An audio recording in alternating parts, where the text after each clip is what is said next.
At first it was pretty small, kind of hard, and almost like a bean. When I found it, it was just like an unripe cherry. So when it started swelling up, I had a feeling there was something very, very wrong. And before it was removed, it was probably golf ball sized. And most men would be very proud of that, but it really hurt, so I was definitely more scared than proud. It felt like some sort of rubbery ball that was stuck underneath my skin. About the size, I want to say, of a ping pong ball.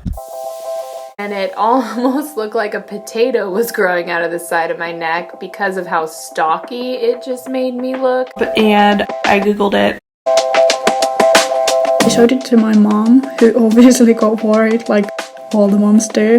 I don't know, he was just sticking giant needles in my neck. Little did I know this was only the beginning of multiple other appointments. I spent about a week in the hospital, getting all sorts of scans and tests and blood work. And she sent me for labs and an ultrasound core needle biopsy. Who sent me to a radiologist for an ultrasound, who in turn sent me to a urologist. So this was all coming at me all at once, all really fast. The ENT was touching my lump. I joke about them being my lovely lady lumps. So I was supposed to go on a trip to LA that week with my friends, but instead I had to back out because I had to get surgery. And the surgery was on my birthday too, May 26th. The biopsy results traveled pretty quickly through the system because it was a small town and a small hospital. When they were putting me to sleep with the anesthetic, they sang me the happy birthday song, so they got past the first line, and then all of a sudden I just passed out, and I just woke up in a room, and I was like, did you guys do it yet? My doctor called me, and he just asked if I was with someone, because he just got my biopsy results. And so he called and told my parents before he told me. I don't think he ever told me. My primary doctor, not even a nurse, my doctor comes out to get me from the waiting room, and somebody else was calling her name, and she goes, nope, I have an emergency. And I already kind of knew that, so she said emergency, that just further confirmed my fears. I remember laying on the hospital bed and thinking about, Oh geez, this is it. this might be something pretty serious. And my doctor sat me down in her office and told me that I had Hodgkin's disease, and she was very careful not to really call it cancer.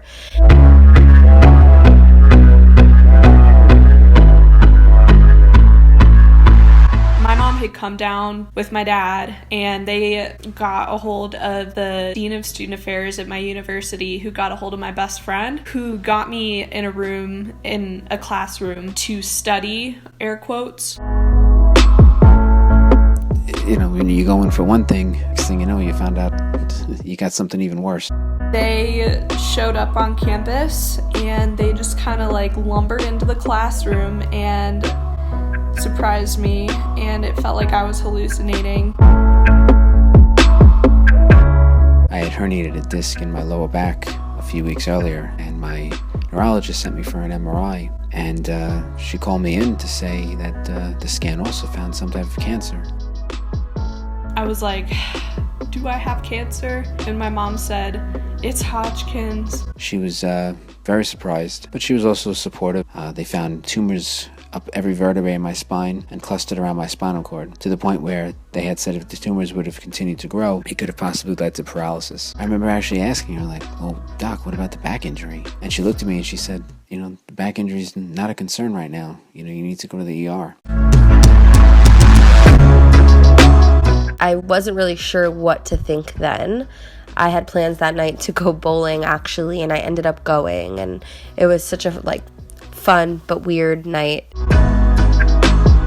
I was extremely confused. One, because I never heard lymphoma and I didn't even know what it was. At this point, I was so uneducated with the type of cancer the doctors told me that I had. I actually took out my laptop and started doing some research. I was reading articles, YouTube videos, websites, just everything that would give me a better insight into the situation. And when it was all said and done, I was diagnosed with stage 4 Hodgkin's lymphoma. and the urologist immediately diagnosed me with testicular cancer. I was first diagnosed with primary mediastinal large B-cell lymphoma in November 2014. I got into remission after 6 cycles of chemo. Then I was in remission for about 4 months when I relapsed. And when I relapsed, the cancer came back in my left lung. And it just kind of blew up. I was like crying And I wasn't really feeling like crying because I already did that.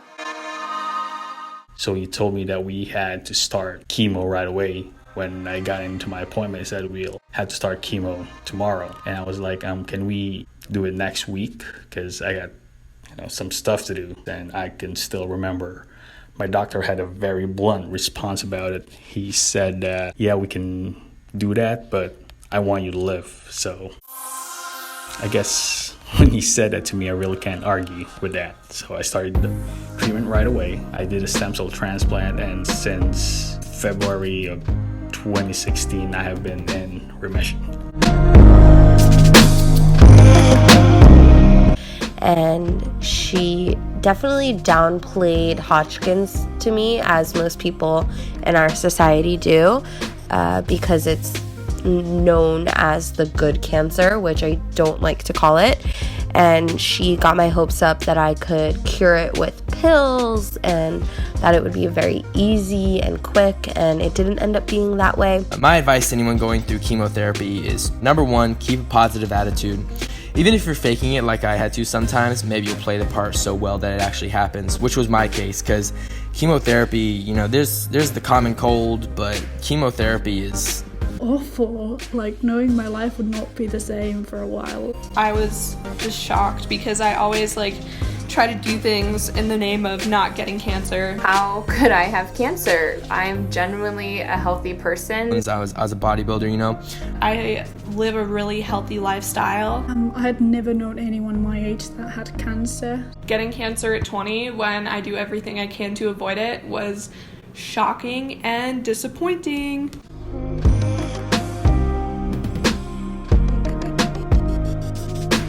At 28 years old, I'm being diagnosed with cancer.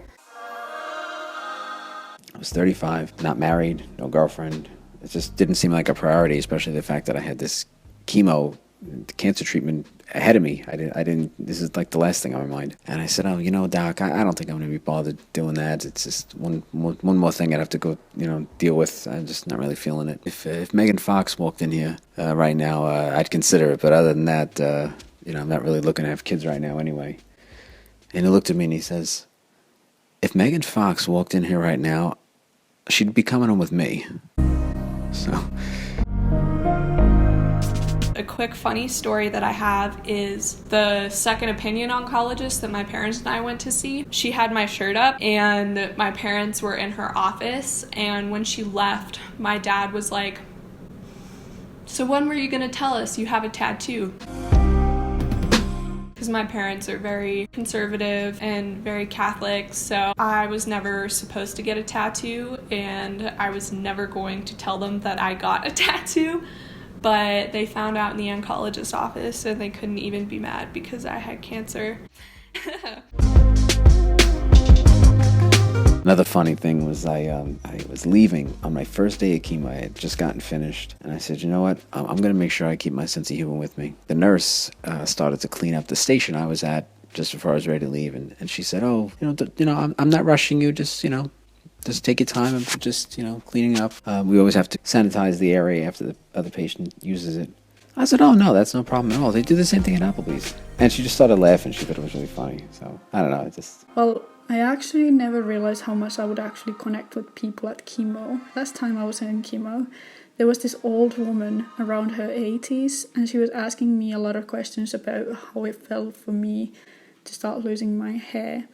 Then she started telling me how excited she was to get a wig, because apparently her whole life she had always wanted long blonde hair, and finally she would be able to have that. So it was really just amazing seeing the joy in her eyes and the bright side of things. Another funny thing was I had messaged my buddy that I was in remission, and He writes back, yeah. Oh, good. I don't have to run a 5K now. So First thing I would say is advice for those who are still in treatment. Best thing I could say is don't deny yourself of a support system, but not just any support system.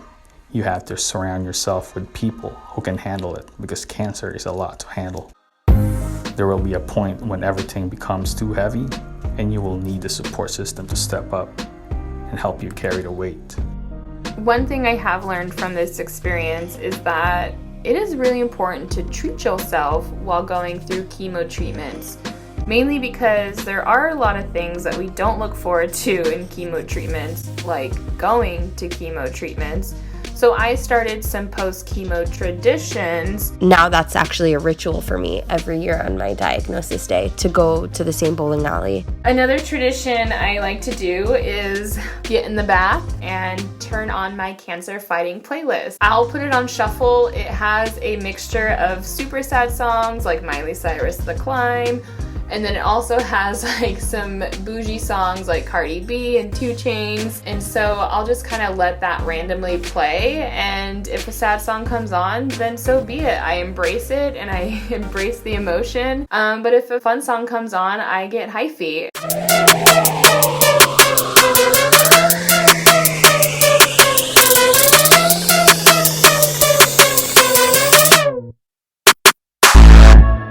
Just because treatment is over does not mean you're done with this disease, which is a very common misconception among the people around us. Finishing treatment, you feel alone and lost. In my personal experience, that's when the time when I realized that I was no longer the person I was before I got diagnosed. I feel like the day I was diagnosed, I said goodbye to that person, whether you like it or not. A lot of my social life disappeared as well. I stopped talking to a lot of people. I didn't go out at all. some friends that I told right away disappeared shortly thereafter. Others stuck around. Some disappeared mid-treatment.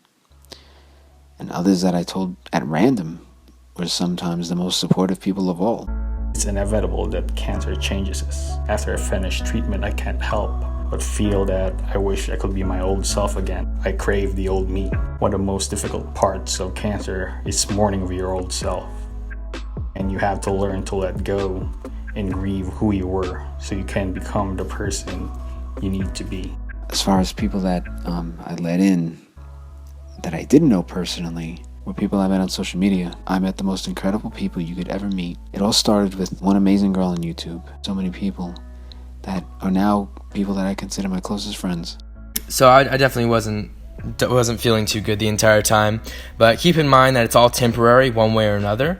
This applies to pretty much anything. It's all temporary one way or another. Just love yourself and be easy on yourself, and always remember that it's temporary and that everything's gonna be okay. And yeah, It's something to be proud of in the end. This is where I was and this is where I am now. You go through this story and you just document it.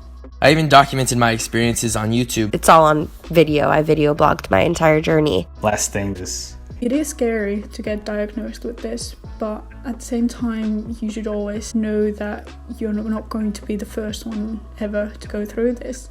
It might seem like you're all alone and no one's able to understand you, but in fact, there's a whole community out there. I would like to end by saying that if you're a young adult cancer survivor like me, I highly recommend finding the young adult cancer community. The doctor and medicine might heal the cancer, but finding other people who get it will heal you.